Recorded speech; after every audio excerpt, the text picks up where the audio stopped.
Welcome back dear guys. Knowledge academy के इस digital platform पर आज का अपना नॉलेज आधारित होगा विद्युत आवेश के कुछ मूलभूत गुणधर्मों पर। हम विद्युत आवेश के सामान्य गुणधर्म के बारे में जान चुके हैं, जो कुछ इस प्रकार से था कि सजातीय प्रकृति के आवेशों के मध्य हमेशा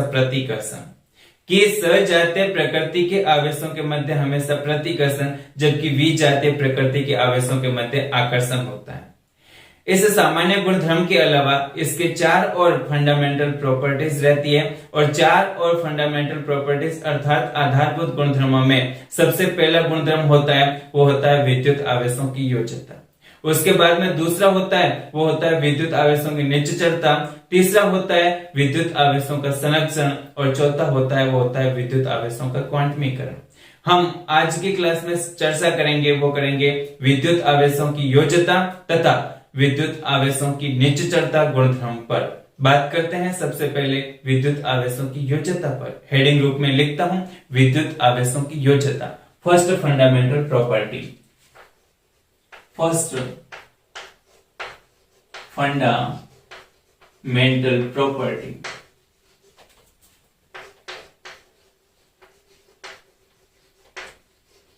प्रथम मूलभूत गुणधर्म।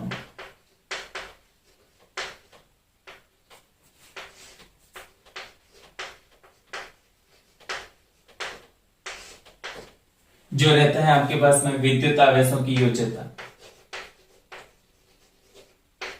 विद्युत आवेशों की योज्यता, एडिटिविटी ऑफ इलेक्ट्रिक चार्ज,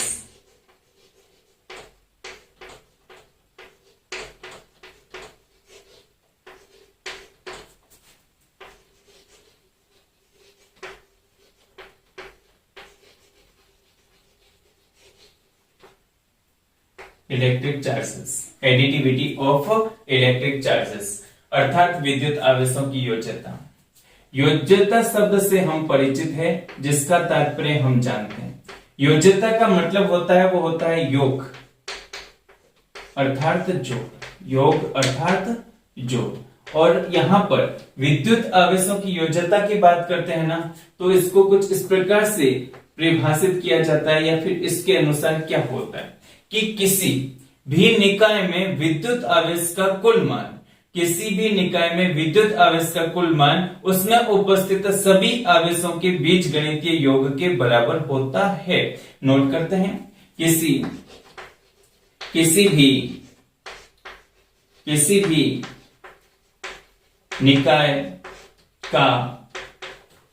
भी निकाय का कुल आवेश उसमें उपस्थित सभी आवेशों के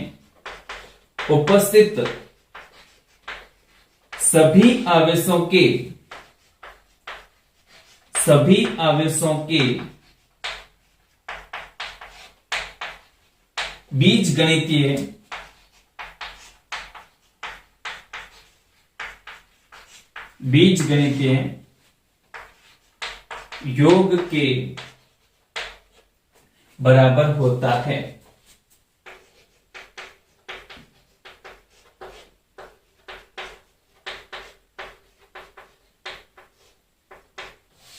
देखो, विद्युत आवेशों की योज्यता जो गुणधर्म है वो कुछ इस प्रकार से कहता है कि किसी भी निकाय का कुल आवेश उसमें उपस्थित सभी आवेशों के बीजगणितीय योग के बराबर होता है। जैसा कि हम सभी जानते हैं कि आपके पास में योग दो प्रकार से होता है भौतिक विज्ञान में। एक होता है बीजगणितीय रूप में और एक होता है सदिश रूप में। और भौतिक राशियां भी तो दो प्रकार की होती है, एक तो होती है अदिश भौतिक राशियां और एक होती है सदिश भौतिक राशियां। देखिए, अदिश भौतिक राशि का मतलब होता है एक ऐसी भौतिक राशि जिसको पूर्णतः व्यक्त करने के लिए आपके पास में केवल और केवल परिमाण की आवश्यकता होती है। क्या कहलाती है? अदिश भौतिक राशि। और एक होती है सदिश भौतिक राशि, जिसका मतलब होता है कि ऐसी भौतिक राशि जिसको पूर्णतः व्यक्त करने के लिए परिमाण के साथ साथ में दिशा का बहुत आवश्यक है, वो कहलाती है सदिश भौतिक राशि। सदिश भौतिक राशियों का योग होता है वो सदिश योग के द्वारा होता है, जबकि अदिश भौतिक राशियों का योग होता है वो बीज गणितीय योग के द्वारा होता है। तो देखिए, हम सभी जानते हैं कि विद्युत आवेश एक अदिश भौतिक राशि है, कि विद्युत आवेश एक अदिश भौतिक राशि है। तो इसका मतलब यहाँ पर विद्युत आवेश कैसी भौतिक राशि रहती है, स्केलर क्वांटिटी रहती है ना, इसका मतलब अदिश भौतिक राशि है। यहाँ पर मैंने लिख दिया है कि विद्युत आवेश कैसी भौतिक राशि है, पहले से बता चुके हैं, एक बार फिर से, ये विद्युत आवेश एक अदिश भौतिक राशि रहती है। और जब विद्युत आवेश एक अदिश भौतिक राशि है तो किसी निकाय का कुल आवेश की बात कर रहे हैं। कोई निकाय है, उसमें आपके पास में बहुत सारे आवेशों की उपस्थिति है, तो उस निकाय का कुल आवेश जो है ना, वो आपके पास में उसमें उपस्थित सभी आवेशों के बीजगणितीय योग के बराबर होगा। ये बात हम कर चुके हैं। अब देखो, अब यहां पर इसके अलावा कुछ स्टार पॉइंटेड होते हैं जिसके बारे में हमें बात करनी है। तो सबसे पहली बात करते हैं, वो करते हैं पॉइंट क्रमांक 1 में, कि यदि किसी निकाय में स्मॉल n विद्युत आवेशों की उपस्थिति है तो उस निकाय का कुल विद्युत आवेश, तो लिख देता हूं, यदि किसी निकाय में स्मॉल n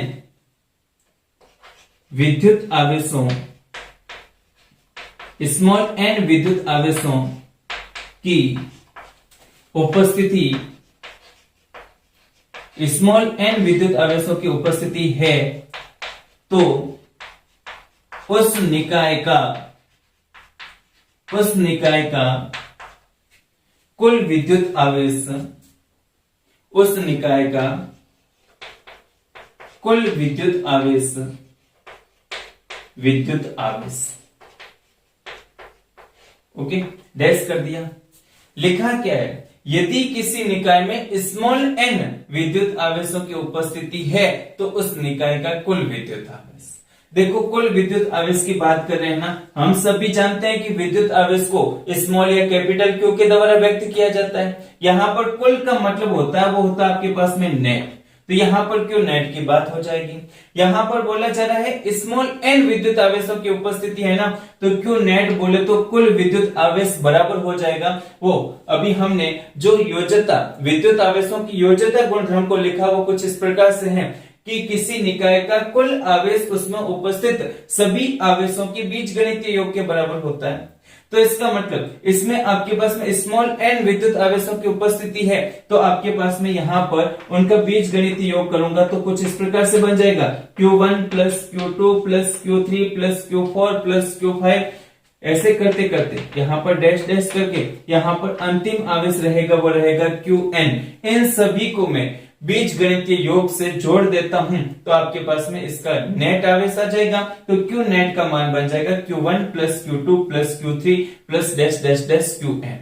पर इसमें भी एक बात का ध्यान रखना है, यहाँ पर योग हो रहा है, वो हो रहा है बीज गणितीय योग। और जब कभी भी बीज गणितीय योग होता है ना, तो वहां पर जो भी आपके पास में परिमाण है उसके आगे उसके उचित चिन्ह का प्रयोग किया जाता है।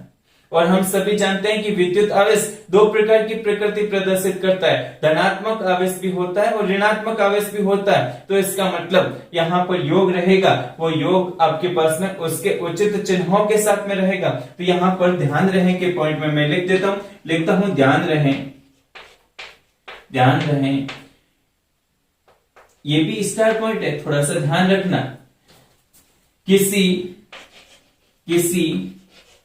निकाय का कुल आवेश मान ज्ञात करते समय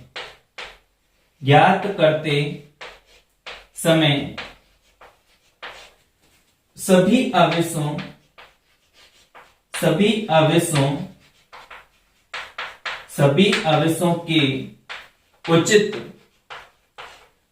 आवेशों के उचित चिन्हों का प्रयोग करना होता है। करना होता है। इस बात का हमें ध्यान रखना है। देखो, यदि किसी निकाय में n विद्युत आवेशों की उपस्थिति है तो उस निकाय का कुल विद्युत आवेश Q नेट रहेगा, वो रहेगा आपके पास में Q1 plus Q2 plus Q3 plus dash dash dash Qn। हमें क्या ध्यान रखना है? हमें यह ध्यान रखना है कि विद्युत आवेश दो प्रकार की प्रकृति प्रदर्शित करता है, वो धनात्मक भी होता है और ऋणात्मक भी होता है। तो यहाँ पर ये बात बन जाएगी कि आपको ध्यान में रखना योग्य बात यह रहेगी कि किसी निकाय का कुल आवेश मान ज्ञात करते समय सभी आवेशों के उचित चिन्हों का प्रयोग करना होता है, क्योंकि बीजगणितीय योग हो रहा है, ये हमें ध्यान रखना है। अब देखो, हम एक छोटा सा एग्जाम्पल रूप ले लेता हूं। यहां पर मैं कोई निकाय लेता हूं, ये हो जाएगा आपके पास में निकाय, ये बन गया आपके पास में निकाय। यहां पर इस निकाय में पहले किसी भी प्रकार से कोई आवेश नहीं है, और ये आवेश नहीं है इसका मतलब उदासीन है, तो इसका मतलब इसके पास में आवेश बनेगा, वो बनेगा 0 कूलम का। पर यहां पर क्या किया जाता है, यहां पर एक आवेश दिया जा रहा है, ये आवेश दे दिया। मान लिया ये दिया गया आवेश है वो है प्लस का 5 माइक्रोन कूलम। मान लिया ये दिया गया आवेश है वो है प्लस का 5 माइक्रोन कूलम।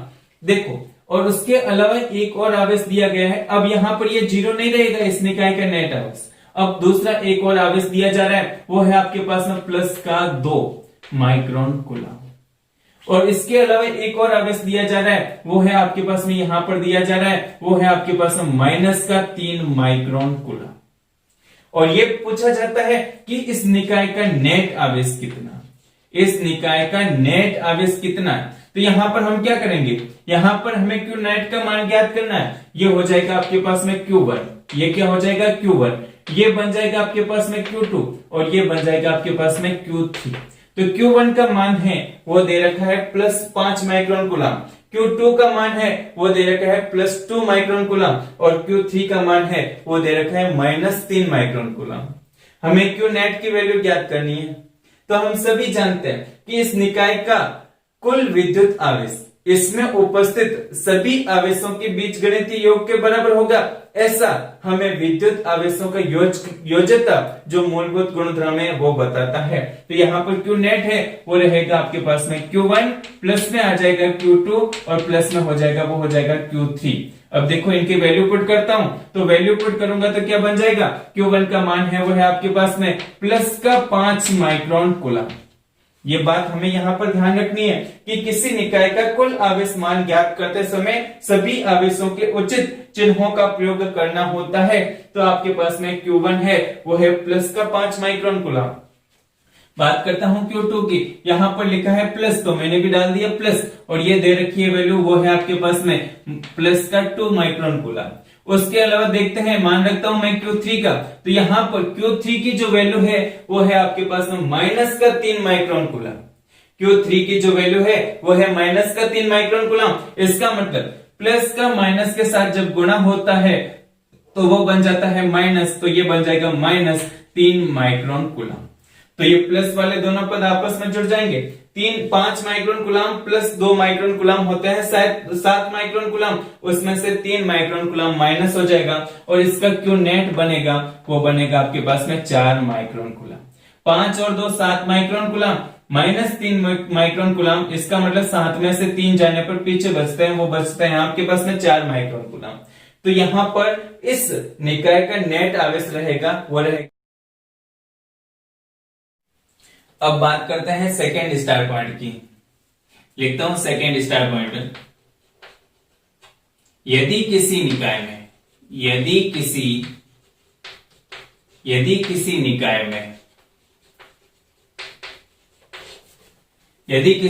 में p प्रोटोनों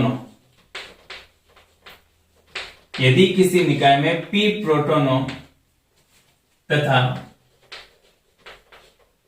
n इलेक्ट्रॉनों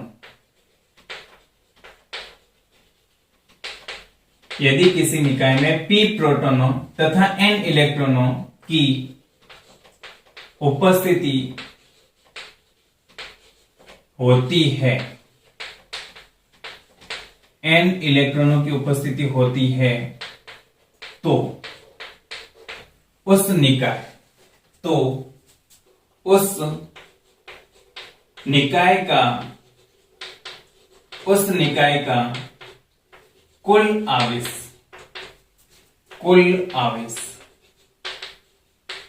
बोला क्या गया है, देखिए यदि किसी निकाय में p प्रोटॉनों तथा n इलेक्ट्रॉनों की उपस्थिति है तो उस निकाय का कुल आवेश, उस निकाय का कुल आवेश कितना बन जाएगा। देखिए हम सभी जानते हैं प्रोटॉन एक धन आवेशित मूलभूत भौतिक कण होता है, जबकि इलेक्ट्रॉन एक ऋण आवेशित मूलभूत भौतिक कण होता है। इसका मतलब ये दोनों आवेशित कण हैं, इसका मतलब उस निकाय में आवेश की तो उपस्थिति है, पर कुल आवेश कितना है उसकी अगर बात करते हैं ना, तो यहां पर एक फॉर्मूला Q नेट बराबर P minus N into E, इसके द्वारा उस निकाय में उपस्थित कुल आवेश की मात्रा का मान दिया जाता है। तो Q नेट बराबर बन जाएगा P माइनस एन ई, जहां E है वो है आपके पास में एक प्रोटॉन या एक इलेक्ट्रॉन पर उपस्थित आवेश की मात्रा, एक इलेक्ट्रॉन पर उपस्थित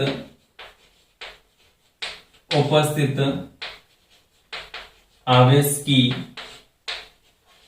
मात्रा, जहां पर आपके पास में E है वो एक प्रोटॉन या एक इलेक्ट्रॉन पर उपस्थित आवेश की मात्रा होती है। जैसा कि हम सभी जानते हैं कि आपके पास में परिमाण में एक प्रोटॉन पर उपस्थित आवेश की मात्रा या एक इलेक्ट्रॉन पर उपस्थित आवेश की मात्रा बराबर होती है। परिमाण में एक प्रोटॉन पर उपस्थित आवेश की मात्रा की बात करूं या एक इलेक्ट्रॉन पर उपस्थित आवेश की मात्रा की बात करूं तो वो बराबर होती है। और उसका मान यहां पर हम सभी जानते हैं कि E बराबर होता है, वो होता है 1.6 into 10 to the power minus का 19 कूलम। E बराबर होता है 1.6 into 10 to the power minus 19 coulomb के बराबर।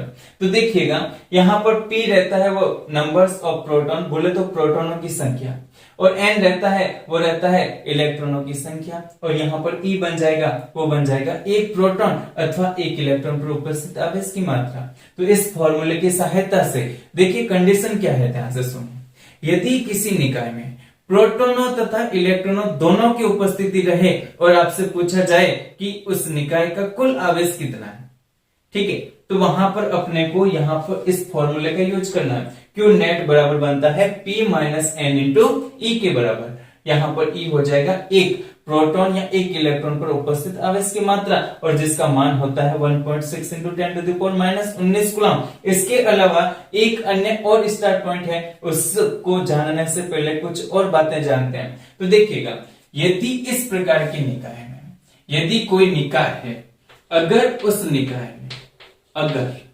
यहां पर पॉइंट क्रमांक 1 की बात कर लेता हूं, अगर का पॉइंट क्रमांक 1 है कि आपके पास में उस निकाय में एक ऐसा निकाय जिसमें प्रोटॉनों की संख्या इलेक्ट्रॉनों की संख्या की तुलना में है अधिक, एक ऐसा निकाय जिसमें उपस्थित प्रोटॉनों की संख्या इलेक्ट्रॉनों की संख्या की तुलना में है अधिक, तो यहां से हमें यह पता चलता है इलेक्ट्रॉनों की कमी, प्रोटॉनों की अधिकता।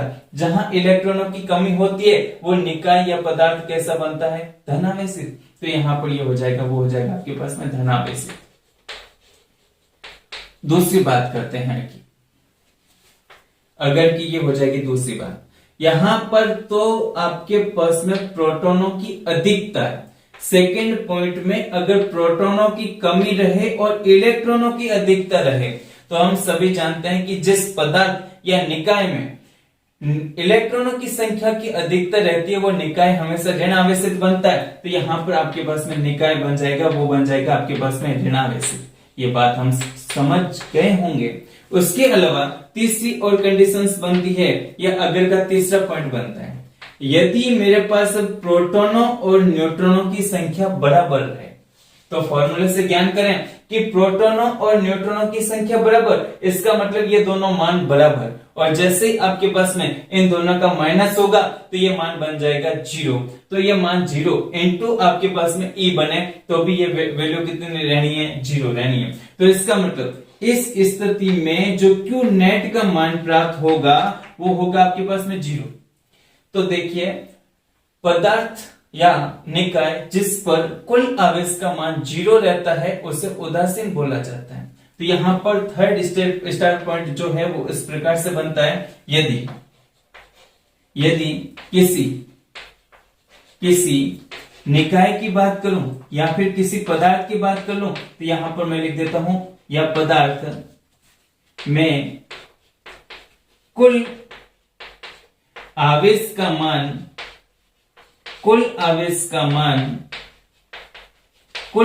मान मतलब Q नेट बराबर 0 हो, कुल आवेश का मान 0 हो, तो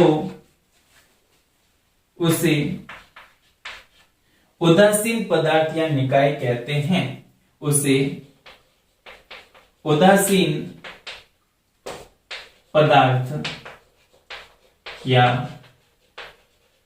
निकाय कहते हैं। अब हम बात करते हैं विद्युत आवेश के सेकेंड फंडामेंटल प्रॉपर्टी पर, और वो सेकेंड फंडामेंटल प्रॉपर्टी हमारी रहती है विद्युत आवेशों की निश्चलता। नोट करते हैं इसको हेडिंग के रूप में, सेकेंड फंडामेंटल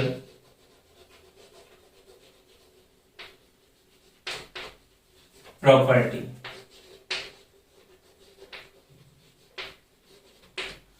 फंडामेंटल प्रॉपर्टी अर्थात मूलभूत गुणधर्म।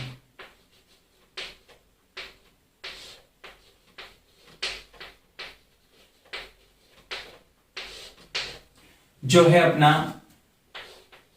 विद्युत आवेशों की निश्चलता, विद्युत आवेशों की निश्चलता।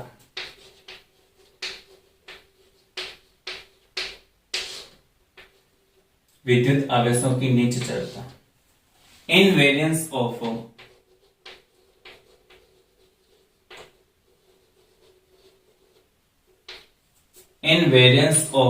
Electric charges.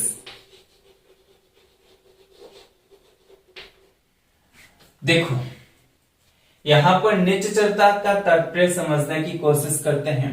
चर का मतलब हम सभी जानते हैं, चर का मतलब होता है परिवर्तनशील वेरिएबल। जो चलता है वो क्या कहलाता है, चर कहलाता है। और जैसे यहां पर उपसर्ग निच लगा तो इसका मतलब होता है नहीं, तो इसका मतलब जो नहीं चलता है वो कहलाता है निश्चल। ठीक है, तो अब देखो विद्युत आवेशों का ये निश्चलता ये क्या है गुणधर्म, इसकी बात करते हैं। तो ये कुछ इस प्रकार से है, यदि किसी पदार्थ या फिर आपके पास में निकाय का आवेश वेग पर किसी भी प्रकार से निर्भर नहीं करता, चाहे वो पदार्थ स्थिर अवस्था में हो या फिर आपके पास में आपेक्षीय वेग से गतिशील अवस्था में हो, उसका आवेश सदैव समान ही रहता है। ये आपके पास में विद्युत आवेश का निश्चलता जो गुणधर्म है ये बताता है, जिसको हम नोट करते हैं। किसी पदार्थ अथवा निकाय की बात कर लेता हूं। किसी पदार्थ या निकाय का आवेश उसके वेग पर निर्भर नहीं करता है, वेग पर निर्भर नहीं करता है। इसको मैं इन्वर्टेड कॉमा में बंद कर देता हूं। विद्युत आवेशों की निश्चलता जो मूलभूत गुणधर्म रहता है उसकी बात चल रही है, और वो कुछ इस प्रकार से होता है कि किसी पदार्थ या निकाय का जो आवेश होता है उसके वेग पर निर्भर नहीं करता, चाहे पदार्थ अथवा निकाय की बात कर लेता हूं, चाहे पदार्थ अथवा निकाय स्थिर अवस्था में हो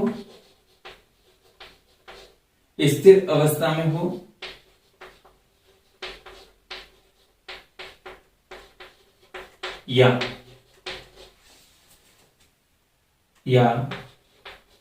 आपेक्षीय वेग से गतिशील अवस्था, आपेक्षीय वेग से गतिशील अवस्था में हो, उसका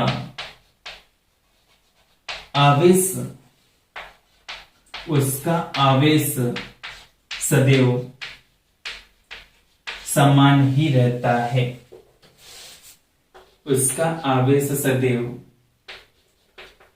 समान ही रहता है। अर्थात कुल मिला के हमें ये बात देखने को मिलती है विद्युत आवेशों की निश्चलता गुणधर्म में कि किसी पदार्थ या निकाय का जो आवेश होता है उसके वेग पर किसी भी प्रकार से निर्भर नहीं करता। अर्थात किसी निकाय का विराम अवस्था में जितना आवेश होता है उतना का उतना उसकी गतिशील अवस्था में रहता है। तो मैं यहां पर लिख सकता हूं, अर्थात इन सब का अर्थ जानने के बाद हमें क्या पता चलता है, अर्थात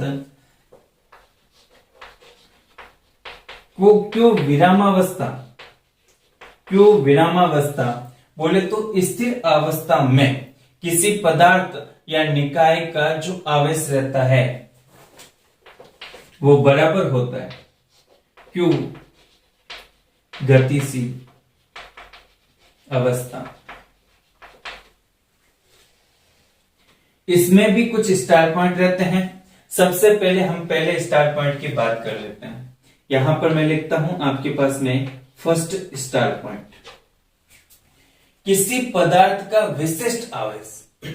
ध्यान रहे, किसी पदार्थ का विशिष्ट आवेश आपके पास में वेग पर, पदार्थ के वेग पर निर्भर करता है। यह आपको ध्यान रखना है। इसको मैं एक स्टार पॉइंट के रूप में लिखता हूं, उसके बाद मैं बताने की कोशिश करता हूं कि विशिष्ट आवेश क्या होता है। तो लिखता हूं किसी पदार्थ अथवा मैं बात कर लेता हूं निकाय का विशिष्ट आवेश, स्पेसिफिक चार्ज, विशिष्ट आवेश किसी पदार्थ अथवा निकाय का विशिष्ट आवेश वेग पर निर्भर करता है। इस बात को हमें ध्यान में रखना है। अब देखो लिखा क्या है, किसी पदार्थ या निकाय का विशिष्ट आवेश होता है ना, वो वेग पर निर्भर करता है। अब ये विशिष्ट आवेश क्या होता है इसको समझने की कोशिश करते हैं। तो देखो यहां पर विशिष्ट आवेश का मतलब होता है उस पदार्थ का आवेश का उस पदार्थ के द्रव्यमान के साथ अनुपात, उस पदार्थ के आवेश का उस पदार्थ के द्रव्यमान के साथ अनुपात। तो यहां पर लिखते हैं विशिष्ट आवेश। विशिष्ट आवेश का मतलब पदार्थ के आवेश का उसके का मतलब हो जाएगा पदार्थ के द्रव्यमान के साथ अनुपात, पदार्थ के द्रव्यमान के साथ अनुपात, ये रहता है उसका विशिष्ट आवेश। तो यहां पर ये बन जाएगा Q/m, ये रहता है आपके पास में विशिष्ट आवेश। जहां पर Q रहेगा वो उस पदार्थ का आवेश रहेगा और m रहेगा वो उस पदार्थ का द्रव्यमान रहेगा। ये हमें ध्यान रखना है कि विद्युत आवेश अर्थात किसी पदार्थ या निकाय का विद्युत आवेश होता है वो तो वेग पर निर्भर नहीं करता, परंतु किसी पदार्थ या निकाय का जो विशिष्ट आवेश होता है ना वो हमेशा वेग पर निर्भर करता है। और विशिष्ट आवेश से हमारा तात्पर्य होता है वो पदार्थ के आवेश तथा उसके पदार्थ के द्रव्यमान के साथ में अनुपातिक मान होता है, वो कहलाता है विशिष्ट आवेश। अब देखो यहाँ पर ये आवेश तो निर्भर नहीं करता, लेकिन यहाँ पर ये जो द्रव्यमान होता है वो आपके पास में वेग पर निर्भर करता है। इसलिए विशिष्ट आवेश का मान होता है वो वेग पर निर्भर करता है, जबकि किसी आवेश का मान वेग पर निर्भर नहीं करता। अब बात करते हैं आपके पास में द्रव्यमान की निर्भरता किस प्रकार से रहती है वेग पर। ये वैज्ञानिक आइंस्टीन के आपेक्षिकता सिद्धांत से जान सकते हैं। तो मैं लिखता हूं विशिष्ट आपेक्षिकता के सिद्धांत से। स्टार पॉइंट रूप ले लेता हूं। तो यहां पर स्टार पॉइंट रूप रहेगा क्रमांक 2, विशिष्ट आपेक्षिकता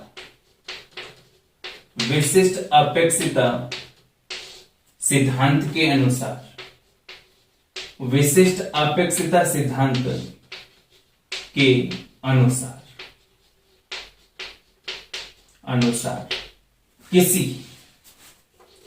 किसी पदार्थ, अथवा मैं किसकी बात कर लूं, निकाय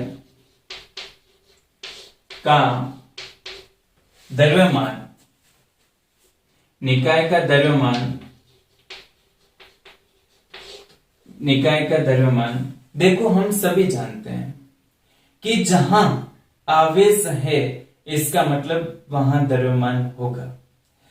और इसमें एक बात जो हमें ध्यान में रखनी थी वो ये थी कि जहां द्रव्यमान है वहां हमेशा आवेश हो, ये कोई जरूरी नहीं है, लेकिन जहां आवेश होगा ना वहां पर द्रव्यमान होगा, क्योंकि आवेश होता है वो द्रव्यमान से संबंधित एक भौतिक राशि। ठीक है, और हमें यहां पर देखना है कि किसी पदार्थ या निकाय का जो द्रव्यमान होता है, किसी पदार्थ या निकाय का द्रव्यमान होता है वो वेग पर निर्भर किस प्रकार से करता है, वो आपके पास में सिद्धांत रहता है विशिष्ट आपेक्षिकता का सिद्धांत के अनुसार बात करते हैं। तो किसी पदार्थ या निकाय का द्रव्यमान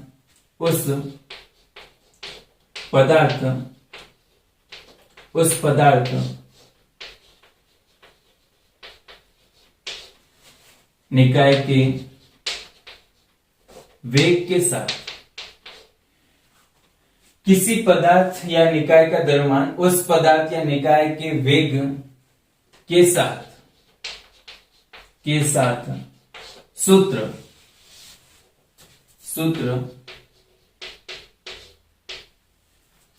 m बराबर m naught upon under root के अंदर 1 minus v square by c square, किसी पदार्थ या निकाय का द्रव्यमान उस पदार्थ या निकाय के वेग के साथ सूत्र द्वारा संबंधित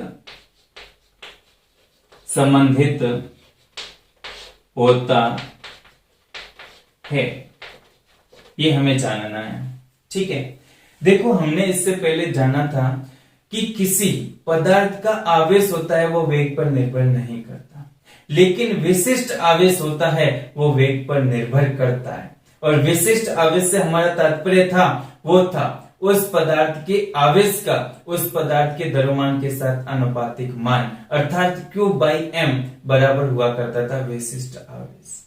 उसके बाद में हमने जाना था कि किसी पदार्थ का जो द्रव्यमान होता है वो तो वेग पर निर्भर करता है, और वेग पर निर्भर करता है तो वो वेग पर निर्भर किस प्रकार से करता है उसको हम जानते हैं विशिष्ट आपेक्षिकता के सिद्धांत के अनुसार, कि किसी पदार्थ या निकाय का जो द्रव्यमान होता है वो उस पदार्थ या निकाय के वेग के साथ सूत्र होता है वो होता है m बराबर m नॉट, आपके पास में under root m naught upon under root में 1 minus v square by c square द्वारा संबंधित होता है या दिया जाता है। इस सूत्र द्वारा इसका मान दिया जाता है।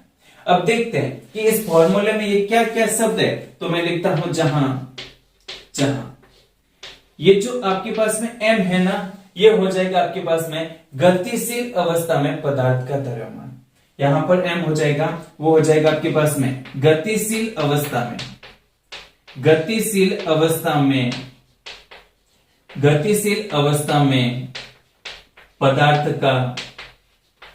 पदार्थ का द्रव्यमान। गतिशील अवस्था में पदार्थ का द्रव्यमान। और यहां पर m नॉट जो है वो हो जाएगा आपके पास में विरामावस्था में पदार्थ या फिर आपके पास में जो निकाय ले रहे हो उस निकाय का द्रव्यमान। विरामावस्था में पदार्थ या निकाय का द्रव्यमान। यहां पर v पद है, v बराबर बन जाएगा आपके पास में वेग, वस्तु या आपके पास में पदार्थ या निकाय का वेग। मैं लिख देता हूं पदार्थ या निकाय का वेग। उसके अलावा अगर बात करूं तो यहां पर c हो जाएगा, वो हो जाएगा आपके पास में निर्वात में प्रकाश का वेग। और इसका मान आप सभी जानते हो, ऐसे में आपसे आशा कर सकता हूं प्रकाश का वेग। और निर्वात में प्रकाश का वेग जिसका मान होता है वो होता है 3 × 10⁸ मीटर प्रति सेकेंड। उसको भी नोट करता हूं, ये हो जाएगा आपके पास में 3 × 10⁸ मीटर प्रति सेकेंड। इस बात को आप समझ चुके होंगे। तो देखिए, हम सभी जानते हैं कि जो किसी पदार्थ या निकाय का द्रव्यमान होता है वो आपके वेग मतलब उस पदार्थ के वेग पर निर्भर करता है, जबकि उसका आवेश नहीं करता, परंतु उसका विशिष्ट आवेश करता है। विशिष्ट आवेश के करने का रीजन वही होता है कि वेग पर अगर द्रव्यमान की निर्भरता होती है तो Q/m जो आपके पास में विशिष्ट आवेश रहता है। Q/m क्या रहता है? विशिष्ट आवेश। तो यहां पर इसकी भी वेग पर निर्भरता होगी, ये ऐसा हम समझते हैं। और यहां पर जो द्रव्यमान की वेग पर निर्भरता है वो आपके पास में आइंस्टीन के विशिष्ट आपेक्षिकता सिद्धांत के अनुसार दिया जाता है। और हमें एक सूत्र प्राप्त होता है कि किसी पदार्थ या निकाय का द्रव्यमान उस पदार्थ या निकाय के वेग के साथ सूत्र m बराबर m0/√1 v²/c² द्वारा संबंधित होता है। इसका मतलब क्या है, समझ रहे हो ना, कि यहां पर किसी पदार्थ या वस्तु का वेग जैसे जैसे परिवर्तित होता है तो इसका मतलब वहां पर उसका द्रव्यमान भी परिवर्तित होगा। ठीक है।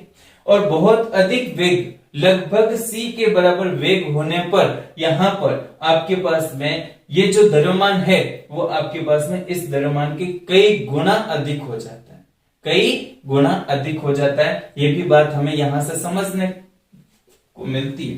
तो यहां पर स्मॉल m रहता है, वो गतिशील अवस्था में पदार्थ या निकाय का द्रव्यमान होता है। और m0 होता है या m0 होता है, वो विराम अवस्था में पदार्थ या निकाय का द्रव्यमान होता है। और v होता है वो पदार्थ या निकाय का वेग है। और c है वो निर्वात में प्रकाश का वेग या चाल है, जिसका मान हम सभी जानते हैं वो होता है 3 × 10⁸ मीटर प्रति सेकेंड।